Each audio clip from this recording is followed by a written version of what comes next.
अस्सलामुअलैकुम।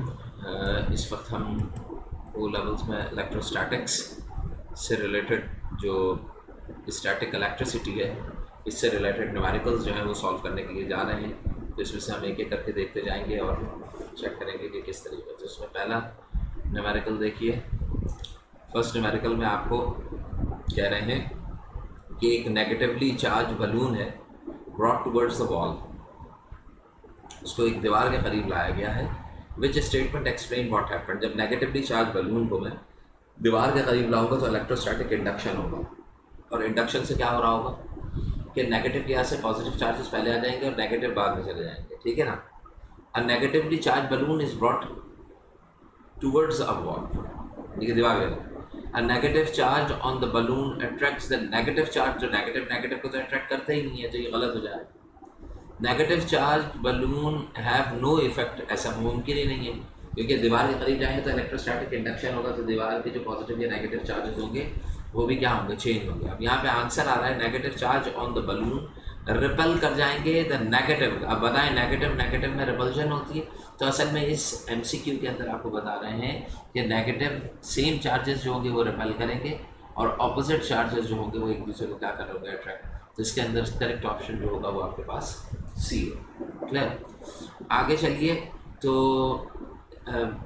आगे नेक्स्ट ये है, देखें आगे नेक्स्ट ये है कि negatively charge rod brought close to an isolated T shaped piece of a metal. अब एक नेगेटिवली चार्ज रॉड है, इसको ये देख रहे हैं, ये नेगेटिवली चार्ज रॉड है, ये इसको हमने टी शेप मेटल के करीब लेके आए। जब आप करीब ला रहे हैं तो यहाँ पे भी इंडक्शन होगा। इस इंडक्शन के अंदर दोबारा से क्या होगा, इनिशियली द मेटल इज अनचार्ज। शुरू में ये मेटल जो रॉड थी अनचार्ज थी। अनचार्ज होता क्या, पॉजिटिव और नेगेटिव चार्जेस क्वांटिटी में आपस में क्या हो जाएंगे, बराबर हो जाएंगे। Which diagram shows the induce charges. तो इंड्यूस चार्जेस के अंदर क्या होगा कि सारे पॉजिटिव इस तरफ आ जाएंगे और नेगेटिव, यानी कि सारे नेगेटिव इलेक्ट्रॉन्स जो होंगे वो बैक साइड के ऊपर रिपेल कर जाएंगे। तो इलेक्ट्रॉन्स गैदर हो जाएंगे बैक साइड पे और फ्रंट एंड के ऊपर पॉजिटिव आ जाएंगे। तो ज़्यादा बेहतर जो है वो हमें ए लग रही है। नेगेटिव ने पॉजिटिव, अब यहाँ पे बताइए अगर पॉजिटिव आ गए ये हिस्सा सही है लेकिन ये हिस्सा गलत हो जाएगा, इनके पीछे जाएगा। इस तरीके से बाकी भी गलत है, ठीक है ना। नेक्स्ट देखें third. Two metal spheres P and Q. दो मेटल स्फेयर्स हैं, एक पी एक क्यू है। माउंटेड एंड इंसुलेटिंग स्टैंड के ऊपर हमने माउंट किया है and are touching each other, और दोनों एक दूसरे को क्या कर रहे हैं, ये टच कर रहे हैं। ये माउंटेड है स्टैंड पे जो कि इंसुलेटिंग स्टैंड है, यानी कि चार्जेस यहाँ पे फ्लो नीचे की तरफ नहीं कर सके। अब क्या करें, पॉजिटिवली चार्ज बॉडी इससे मैं क्लोज ला रहा हूँ, तो ये इसके ऊपर पहले से चार्ज क्या है, पॉजिटिव है। तो इलेक्ट्रोस्टैटिक इंडक्शन से तमाम नेगेटिव इलेक्ट्रॉन्स इस शेप में होंगे, ये सब के सब इस वाले मेटल पे आ जाएंगे और उसके अगेंस्ट इस वाले मेटल के ऊपर सरफेस के ऊपर कौन से इलेक्ट्रॉन्स की डेफिशिएंसी आ जाएगी, यानी कि पॉजिटिवली चार्ज हो जाएगा। तो अभी कह रहे हैं the positive charge metal sphere is held in the position and the Q sphere is move to the right. फिर उसके बाद हमने पहले इसको यहाँ रखा और फिर पी और क्यू को हमने क्या कर दिया, एक दूसरे से अलग कर दिया। तो what is the sign of the induce charges. अब बताइए पी पे नेगेटिव होना चाहिए और क्यू पे क्या होना चाहिए, पॉजिटिव। तो देखिए पी जो है इस पे नेगेटिव होना चाहिए, क्यू पे पॉजिटिव होना चाहिए, और साइज ऑफ चार्जेस इक्वल होना चाहिए, क्योंकि शुरू में क्या थे, दोनों इक्वल क्यों होने चाहिए कि स्टार्टिंग के अंदर दोनों क्या थे, न्यूट्रल थे। जब दोनों न्यूट्रल हैं तो इसका मतलब क्या है कि अमाउंट ऑफ चार्जेस दोनों क्या होंगे, इक्वल होंगे। तो इक्वल होने का मतलब क्या है कि ये सेम चार्जेस जो होगा वो बिल्ड, ठीक है बेटे, समझ गया। अब क्या कह रहा है, नेगेटिवली चार्ज स्फीयर एक्स, एक नेगेटिवली चार्ज स्फीयर है एक्स, ये पूरा नेगेटिवली है। इंसुलेटिंग होल्डर है, इस पर रखा गया है, इसको करीब ला रहे हैं इसके। तो आप जानते हैं कि इस इंडक्शन के थ्रू पॉजिटिव सारे इस सामने आ जाएंगे, यानी कि नेगेटिव जो होंगे वो सारे क्या हो जाएंगे, बैक साइड के ऊपर रिपल कर जाएंगे। तो ये शेप होनी चाहिए, इज़ नॉट टचिंग। अच्छा, इसको टच भी नहीं किया। अगर मैं इस स्फीयर को इससे टच कर देता तो फिर इसके नेगेटिव इसके अंदर चले जाते और फिर ये दोनों स्फीयर्स न्यूट्रल होने की कोशिश करते थे। अगर हो सकते तो वो बातें, वैसे अगर वैसे देखा जाए तो ये नहीं हो गया, यानी कि दोनों स्फीयर्स लाइटली नेगेटिवली चार्ज हो जाएंगे। तो अब यहाँ पे देखिए क्या कहना है कि स्फीयर वाई इज अर्थ। उसके बाद स्फीयर वाई को इन्होंने क्या किया, अर्थ किया bye touching it with a finger, यानी कि ये वाला जो स्फीयर था इस वाई को इसने फिंगर से टच करके क्या कर दिया, अर्थ कर दिया। जब तुम अर्थ करोगे, अगर तुमने इधर से टच किया फिंगर को तो ये नेगेटिव चार्जेस एलिमिनेट हो जाएंगे, पूरा पॉजिटिव हो जाएगा। अगर तुमने इधर से टच किया है तो ये नेगेटिव चार्जेस इसको आगे कर देंगे, पूरा नेगेटिव हो जाएगा। तो डिपेंड करता है कि मैं लेफ्ट साइड पे टच कर रहा हूँ या राइट साइड पे। देखें y is earth by touching finger which is then removed, sphere x is then moved away from the sphere y, what is the charge? जब मैं हम टच करके हटाएंगे तो बताइए अगर ये पॉजिटिवली चार्ज है तो अंडरस्टूड है कि हमने इसको जो अब यहाँ पे देखें जो जो चार्ज होंगे, बताइए ए के ऊपर नेगेटिव चार्जेस कब आएंगे? 4 है ना ये, हाँ। What is the final charge if any on sphere y? y के ऊपर फाइनल चार्जेस बताइए। y के ऊपर वैसे देखा जाए तो इधर मैं अगर टच करता हूँ तो सारे पॉजिटिवली डिस्ट्रीब्यूट हो जाना चाहिए, तो मेरे ख्याल में ज़्यादा बेहतर पॉजिटिव डिस्ट्रीब्यूशन का है जो कि आपके पास यहाँ पर पॉजिटिव डिस्ट्रीब्यूशन। ठीक है बेटा, ये वाला आंसर। आगे चलिए, सही। ये मैं आपसे शेयर कर रहा हूँ तो इसको लिखने की जरूरत, ये पूरी फाइल आपके साथ शेयर कर लेंगे तो उसमें मसला ही नहीं होगा। हाँ, अगर इसके अंदर आप कोई चीज़ रीड कर रहे हो और देख रहे हो तो ये आंसर मैं लिखना चाहता हूँ कोई point, then you can write, वरना मैं यहाँ पर भी लिख रहा हूँ उससे भी हो जाएगा। टू चार्ज एन इंसुलेटर, अगर मैं एक आइसोलेटेड मेटल सरफेस को चार्ज करता हूँ बाय इंडक्शन के through, the following 4 processes are required. जब मैं इंडक्शन के थ्रू करूँगा किसी मेटल स्फीयर को चार्ज करने के लिए तो मुझे 4 प्रोसेस करने पड़ेंगे। The sphere is earth by touching it, जब मैं चार्ज कर रहा हूँ तो क्या स्फीयर को अर्थ किया जाता है टच करके? अगर मैं किसी मेटल स्फीयर को चार्ज करना चाहता हूँ तो उसमें क्या होता है, एक चार्ज रॉड, उससे पहले तो तमाम के स्टैंड इंसुलेशन होनी चाहिए। फिर हम क्या करते हैं, अच्छा उसको चार्ज करने के लिए हम क्या करते हैं, एक चार्ज रॉड लगाते हैं, पॉजिटिव एक तरफ आ जाते हैं, नेगेटिव, फिर एक एंड के ऊपर टच करते हैं तो क्या हो जाते हैं उसके कुछ पार्ट ग्राउंड। तो देखो the sphere is earth by touching it, earth किया जाएगा ताकि एक तरफ के चार्जेस।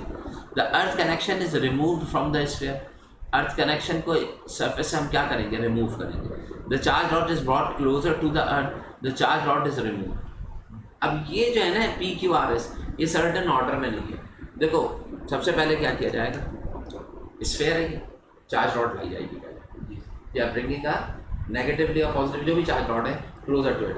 तो सबसे पहला पॉइंट जो होना चाहिए वो क्या है, चार्ज रॉड जो है ना वो is brought close to the sphere, तो R जो है ना ये पहले नंबर पर होना चाहिए। नहीं जी, ये सबसे पहले करीब लाएंगे, जहाँ करीब लाएंगे तो चार्जेस क्या हो जाएंगे, ऑपोजिट हो जाएंगे, चेंज हो जाएंगे, शिफ्ट हो जाएंगे, हाँ लेफ्ट राइट हो जाएंगे, सही जी। अब मैं क्या करूँगा, now we will touch it, मैं इसको क्या करूँगा, उसको अर्थ करूँगा। तो अर्थ करने का सेकंड के ऊपर P होना चाहिए, अर्थ करूँगा। टच करने के बाद remove from the sphere, earth connection जो है वो स्फीयर से क्या करते हैं, रिमूव। अर्थ कनेक्शन, अच्छा पहले अर्थ कनेक्शन को रिमूव, अच्छा ये कनेक्शन रिमूव होने का मतलब क्या है कि आप अपने जो फिंगर आपने टच की हुई है इस फिंगर को क्या कर देंगे, रिमूव कर देंगे। तो ये थर्ड पॉइंट पे आ जाएगा और आखिर में वो जो चार्ज रॉड थी उसको फिर हम वहाँ से हटा देंगे। समझ में आई बात जी? इसका मतलब क्या है कि ये ऑर्डर आपको कहाँ मिल रहा है, C में। क्लियर, समझ गए? 2 स्फीयर्स X एंड Y, एक X है एक Y, are on insulating base पे एक नेगेटिवली चार्ज है और दूसरा भी क्या है, नेगेटिवली चार्ज। अब इसमें क्या किया जाता है कि इस नेगेटिवली चार्ज स्फीयर को नेगेटिव के करीब लाऊंगा तो रिपल्सिव फोर्सेस आएंगी। देखो कहता क्या है, sphere X is move towards sphere Y until almost touch, इतने करीब लाए कि हमारे पास ये बस तकरीबन टच होने को था। Which diagram shows the final pattern, जब मैं करीब ले आऊँगा तो कौन सी, बताओ ये जो नेगेटिव चार्जेस हैं ये एक दूसरे की तरफ आ जाएंगे, नहीं, ये ऐसे भी नहीं होंगे, तो ये एक दूसरे से अवे चले जाएंगे और यहाँ पे पॉजिटिव बिल्डअप होंगे। तो नेगेटिव होने का मतलब क्या है कि ऑपोजिट जाने का मतलब क्या है कि आंसर वुड बी C। सही क्यों हो रहा है, क्योंकि लाइक और अनलाइक चार्जेस के कॉन्सेप्ट है। समझ आ रही बात? The positively charge insulated material sphere, एक पॉजिटिवली चार्ज इंसुलेटेड मटेरियल, ये पॉजिटिवली चार्ज है, यानी कि इसके ऊपर चार्ज क्या है, पॉजिटिव। क्या किया गया, इसको करीब लेके आए हैं, brought close to but does not touch, लेकिन इसको टच नहीं किया है, इसके करीब नहीं आए, तो यहाँ पे नेगेटिव आ जाएंगे सारे और ये सारे क्या हो जाएंगे, इधर पॉजिटिव आ जाएंगे अनचार्ज का। ठीक है, equal amount. A similar अनचार्ज metal sphere, उतना ही बड़ा एक मेटल स्फीयर जो कि अनचार्ज था उसको करीब लेकर। Which diagram shows the charges distribution on the sphere. देखो जब तुम पॉजिटिव करीब लाओगे तो पॉजिटिव जब करीब आएंगे तो पॉजिटिव जो इस तरफ होंगे वो इन नेगेटिव्स को अपनी तरफ क्या कर लेंगे, इस तरफ अट्रैक्ट कर लेंगे। और उसके अगेंस्ट यहाँ पे क्या रह जाएंगे, पॉजिटिव रह जाएंगे। देखो पॉजिटिव को जब तुम करीब लाए तो नेगेटिव इस तरफ आ गए, पॉजिटिव अगेंस्ट चले गए। तो ये आपके पास करेक्ट ऑप्शन के ऊपर होगा, समझ रहे हैं जी। ये आपने ये मार्क किया था या जिनसे लिया आपने किया, अभी समझ में आ रही बात? The small uncharge metal sphere hang from the insulating thread, the negatively charge rod moves closer to the sphere. अब ये एक स्फीयर है, इससे नेगेटिवली चार्ज रॉड करीब लाए तो स्फीयर के पॉजिटिव चार्जेस यहाँ पे आ जाएंगे, रिपेल होंगे नेगेटिव इलेक्ट्रॉन्स जो कि इसके अगेंस्ट चले जाएंगे, जिसकी वजह से क्या होगा कि ये मूव करेगा thread towards left hand side, towards the rod. क्या कहलाएंगे 8।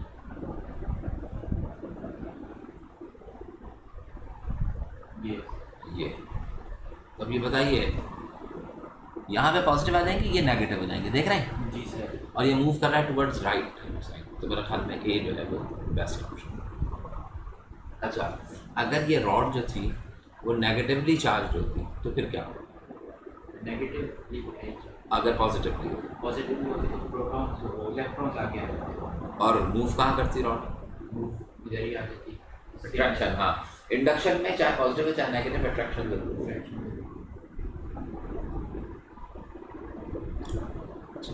Student rubs a rod held in his hand, एक अपने हाथ में एक रॉड को रखे हुआ है। अब ये मुझे नहीं पता है कि रॉड इंसुलेटर है या कंडक्टर है, लेकिन उसने अपने हाथ से पकड़ के उसको रब कर रहा है। Which action causes the rod to gain large electrostatic charge, क्या वजह होगी लार्ज इलेक्ट्रोस्टैटिक चार्जेस क्यों आएंगे? Rubbing an iron rod with a steel magnet, अगर मैं आयरन रॉड हाथ में रख के स्टील मैग्नेट से रखूंगा तो इस पर चार्जेस क्यों नहीं आएंगे? लार्ज अमाउंट ऑफ चार्जेस उसके ऊपर गैदर हो। अगर मैं कंघे को करता हूँ तो कंघे से कंघे के ऊपर चार्ज आ जाएगा, लेकिन अगर कंघा लोहे का हो और उससे कर रहा हूँ तो चार्ज नहीं आता। क्यों? मेटल क्यों? यार ये तो काम ना, कंघा जो है वो प्लास्टिक का है, जब आप प्लास्टिक के कंघे को सर पे फेरते हैं तो इससे तो पेज उड़ जाता है, लेकिन लोहे का कंघा होता है उसको जब आप सर पे फेंचते हैं चार्जेस डिपॉजिट होते होंगे ना, क्योंकि क्या है मेटल। अगर कंडक्टर होगा समझ रहे हैं जी। अब लोहे की अगर रॉड है, अगर रॉड मेटल रॉड है तो वो मेटल से कंडक्ट होकर हाथ से बॉडी से ग्राउंड जाएगा, तो क्या रॉड चार्ज हो सकेगी? नहीं। पहला वाला होगा, नहीं समझे? समझ आ गया। वाला rubbing an iron rod with a woollen duster, iron rod नहीं हो गई। Iron rod rubbing a polythene rod with a steel magnet, polythene rod किसी हद तक हो सकती है, स्टील मैग्नेट, लेकिन पॉलीथियन रॉड को आप या तो फर्श से रब करते हैं या वुलन क्लोथ से, तब होता है। मैग्नेट से, मेटालिक से नहीं करते। और आखिर क्या है? Rubbing a polythene rod with a woollen duster, ये ज़्यादा बेहतर है। तो इसके थ्रू वो जो होगी वो मैक्सिमम चार्ज होगा। 10th क्या है? विच रो शोज इलेक्ट्रिकल कंडक्टर एंड, कौन सी रो इलेक्ट्रिकल कंडक्टर एंड इंसुलेटर? अब ये बताइए, एल्यूमिनियम इलेक्ट्रिकल कंडक्टर है जी सर, रबर इंसुलेटर है। कॉपर और एल्युमिनियम दोनों क्या है? कंडक्टर है। ये प्लास्टिक और कॉपर ये है, और ये जो है वो रबर और प्लास्टिक दोनों ही इंसुलेटर। तो इस क्वेश्चन में आपको इंसुलेटर और कंडक्टर का कॉन्सेप्ट दिया गया है कि आपको पता है कि क्या होता है। 11वां क्या कह रहे हैं? पॉजिटिवली रॉड मेटल स्फीयर से करीब लाएंगे तो यहाँ पे क्या आ जाएंगे? पॉजिटिव है तो ये कौन से चार्जेस बिल्डअप होंगे? नेगेटिव। और इसके अगेंस्ट यहाँ पे क्या आ जाएंगे? Positive charge. ये क्या कह रहा है? अच्छा, इसको यहाँ पे नीचे से इसको क्या कर दिया है? अर्थ कर दिया। इसका मतलब क्या है? जो भी चार्जेस डेवलप होंगे इसके करीब आने से वो सबके सब क्या हो जाएंगे? ग्राउंड। तो ग्राउंड होने का मतलब क्या है कि अर्थ का जो पोटेंशियल है वही इसका रहेगा। तो ये भी हमेशा क्या रहना चाहिए? वैसे हमारे जो समझ में आ रहा है इसे न्यूट्रल ही रहना चाहिए क्योंकि अर्थ है। What is the movement of charge on the sphere? Movement of charge sphere पे कहाँ होंगे? And what is the final charge? Final charge on sphere तो हमें समझ में आता है कि क्या होना चाहिए? 0। चार्जेस की मूवमेंट क्या होगी कि जो नेगेटिव इलेक्ट्रॉन्स इसके ऊपर आएंगे यहाँ, अब ये तो चार्जेस सेपरेट हो जाएंगे ना, तो यहाँ पे चार्जेस की क्या होगी? डेफिशिएंसी। यहाँ पे चार्जेस एक्सेस में होंगे, तो इन एक्सेस चार्जेस को फ्लोट करा दिया जाएगा नीचे की तरफ और नीचे से इलेक्ट्रॉन्स आके इन पॉजिटिव चार्जेस को यानी कि इलेक्ट्रॉन निकल भी रहे होंगे और इलेक्ट्रॉन इस पर आ भी रहे होंगे इसके ऊपर। अब जरा देखते हैं क्या कहता है। Negative charge moves from the earth to the sphere. Negative charge जो है वो मूव करेंगे अर्थ से स्फीयर की तरफ। फाइनल चार्ज ऑन स्फीयर क्या कह रहा है, नेगेटिव हो जाएगा। फाइनल क्या कह रहा है, नेगेटिव। हमें समझ में आया था कि क्या हो जाना चाहिए, न्यूट्रल। अच्छा, movement of charge, final charge on sphere. अब मैं अगर इस हिस्से को टच करता हूँ, अगर मैंने सेंटर में टच किया है तो सेंटर में चूंकि मेटालिक स्फीयर है तो पूरे के पूरे चार्जेस को कंडक्ट होना चाहिए। अच्छा, इसमें negative charges move from the earth to the sphere, neutral. Positive charge move from the, अब ये बताओ इसको न्यूट्रल करने के लिए नेगेटिव और पॉजिटिव दोनों क्या होने चाहिए, फ्लोट करने चाहिए। मतलब मैंने अगर असेंबली रखी है तो पॉजिटिव हिस्से को भरने के लिए इलेक्ट्रॉन ऊपर चले जाने चाहिए और नेगेटिव हिस्से को खाली करने के लिए इलेक्ट्रॉन नीचे आ जाने चाहिए। सोचते एक ही वायर में से इलेक्ट्रॉन जा भी रहे होंगे और तो समझ आने का। जी सर, लेकिन ये मुश्किल काम हो जाएगा ना, जा भी रहे हैं और आ भी रहे हैं, नहीं समझे। तो अब मैंने क्या करना है कि इसको देखें, तो अगर ये पॉजिटिवली चार्ज रॉड है तो फिर मैं ये कंसीडर करूंगा कि अगर ये पॉजिटिवली चार्ज रॉड है तो इसका मतलब क्या है कि इस स्फीयर को इसके अगेंस्ट क्या होना चाहिए, नेगेटिवली चार्ज होना चाहिए।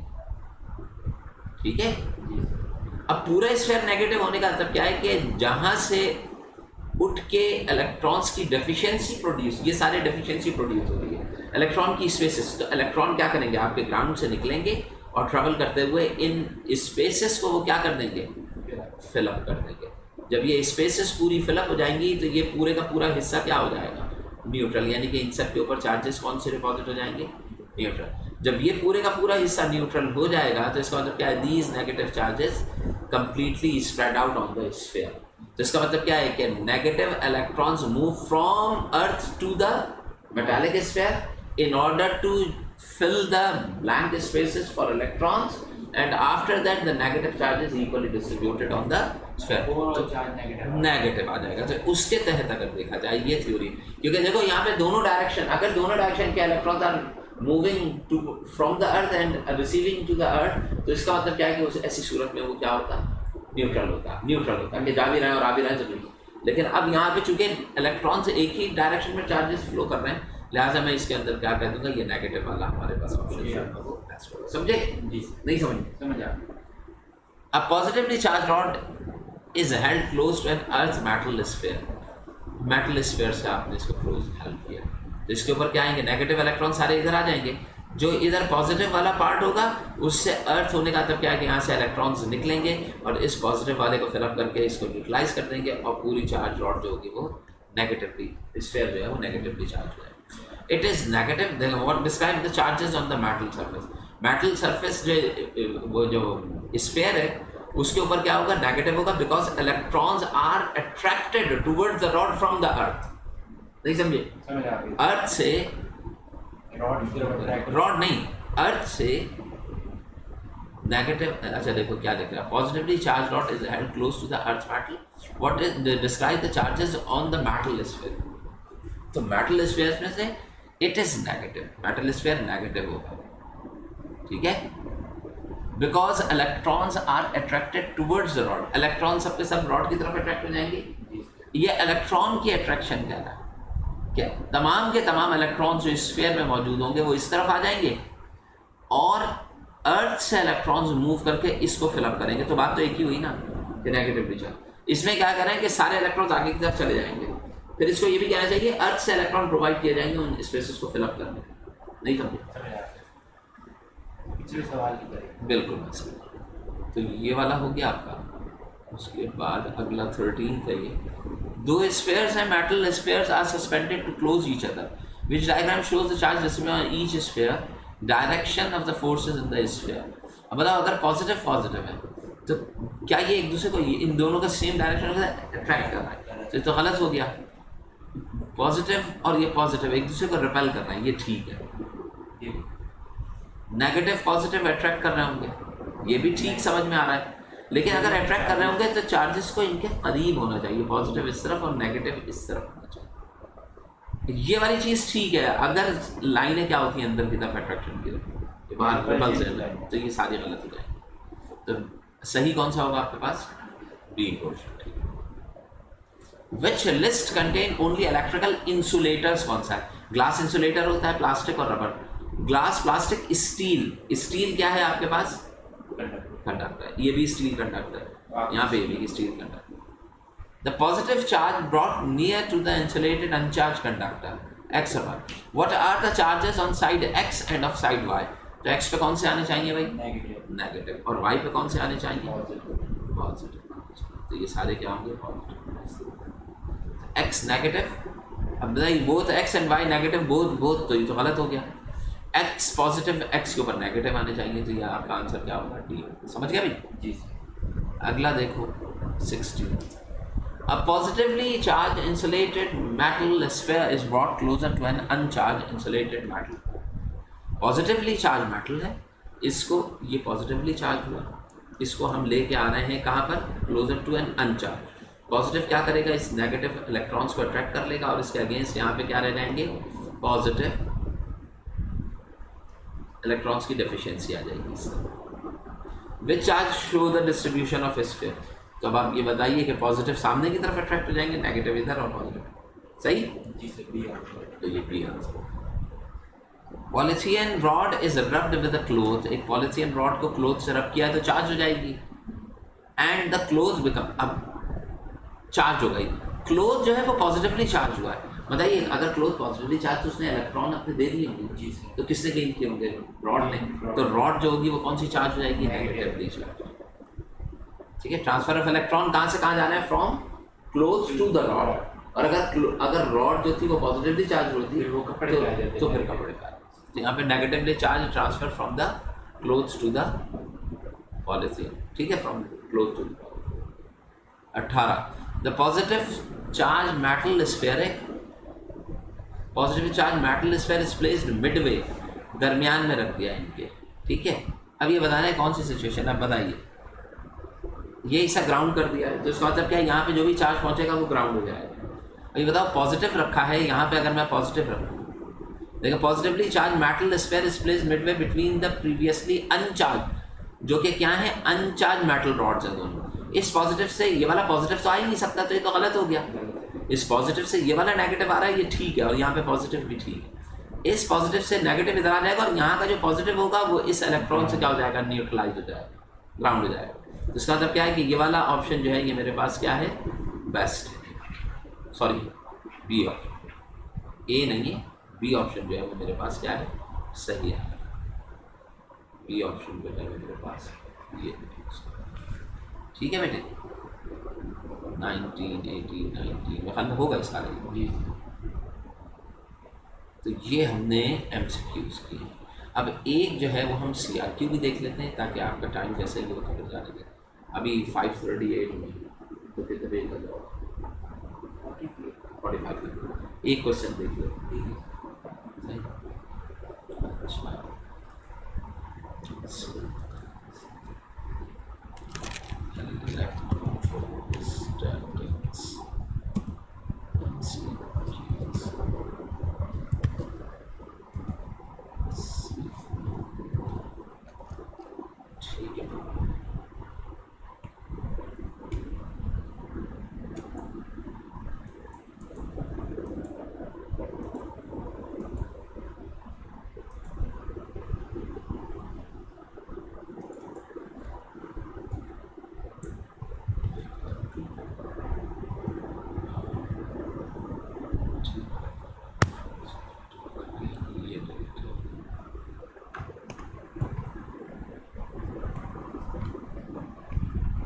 ठीक है भाई।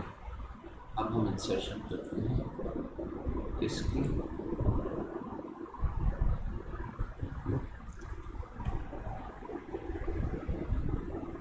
यहाँ से 2, 3, 4, 5।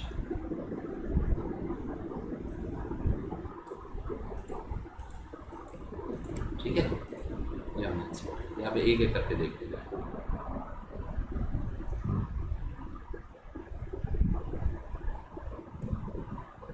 सही है ना? ठीक है। अब मैं इसको चलाता जाता हूँ और एक एक करके हम देखते जाते हैं। ठीक है बेटा। एक या दो क्वेश्चन हो सकता है भी हो पाए, लेकिन जितने भी होंगे चेक कर लेते हैं। देखिए भैया question, a hockey player trains on a nylon fibre. एक हॉकी प्लेयर है जो कि क्या कर रहा है, ट्रेन हो रहा है, ट्रेनिंग कर रहा है ऑन अ नायलॉन फाइबर, जो नीचे है सरफेस है। आप जाए हॉकी जो खेली जाती है उसका ग्राउंड की जो ग्रास होती है वो आर्टिफिशियल होती है ग्रास, जो क्या कहलाता है वो एस्ट्रोटर्फ कहलाता है, पता ही एस्ट्रोटर्फ कहलाती है, वो अलग से घास होती है पूरी, ठीक है ना, surface. As he runs around, जब वो उस पर दौड़ता है, his shoes rub against the surface, तो उसके जूते जो होते हैं ना वो रगड़ते हैं उस पर, एंड ही बिकम्स, और उसके रगड़ने की वजह से उसकी पूरी बॉडी जो होती है वो क्या हो जाती है, पॉजिटिव। तो बताइए उस बंदे की अगर पूरी बॉडी पॉजिटिवली चार्ज हो रही है तो उसके जूतों से अगर पॉजिटिवली चार्ज, तो इसका मतलब क्या है कि उसकी बॉडी से इलेक्ट्रॉन्स जो हैं वो निकल के कहाँ चले गए हैं, ग्राउंड हो गए हैं, यानी कि इस फाइबर के ऊपर नेगेटिव इलेक्ट्रॉन्स आ रहे हैं। Explain in terms of the particles involve how he become positive. तब आप एक्सप्लेन कर सकते हैं, कैसे एक्सप्लेन करेंगे बताओ कि जब वो उसके ऊपर दौड़ेगा, when he run on this, क्या कहलाएगी वो, नायलॉन फाइबर, द इलेक्ट्रॉन्स कहाँ थे of his body move from his body to the ground and his body become positively. तो इस तरीके से उसके जो वो होंगे वो positive. State what happen to the nylon. अब बताइए नायलॉन फाइबर पे क्या होगा surface, as he become positive. अब बताइए नायलॉन फाइबर को हो जाना चाहिए नेगेटिवली चार्ज, लेकिन नायलॉन फाइबर जो है वो दौड़ते हुए, वैसे तो हम कहेंगे कि नेगेटिवली चार्ज, लेकिन बताइए इतनी बड़ी फाइबर की जो रीजन होता है, एरिया होता है, वो न्यूट्रल ही नहीं रहना चाहिए। उसका अगर कुछ नेगेटिव चार्जेस आ भी गए हैं तो उसके ऊपर इतने बड़े, तो ग्राउंड पे ही है, ग्राउंड तो उसको ग्राउंड, तो हम नहीं, लेकिन चूंकि ये ग्राउंड इस वजह से भी नहीं होगा क्योंकि ग्राउंड के लिए इसे मेटल होना चाहिए ना, चार्जेस को नीचे फेंकने के लिए, जो हम ये समझते हैं होना नहीं चाहिए। वैसे आप आंसर देखेंगे तो ज़्यादा बेहतर तरीके से समझ में आए।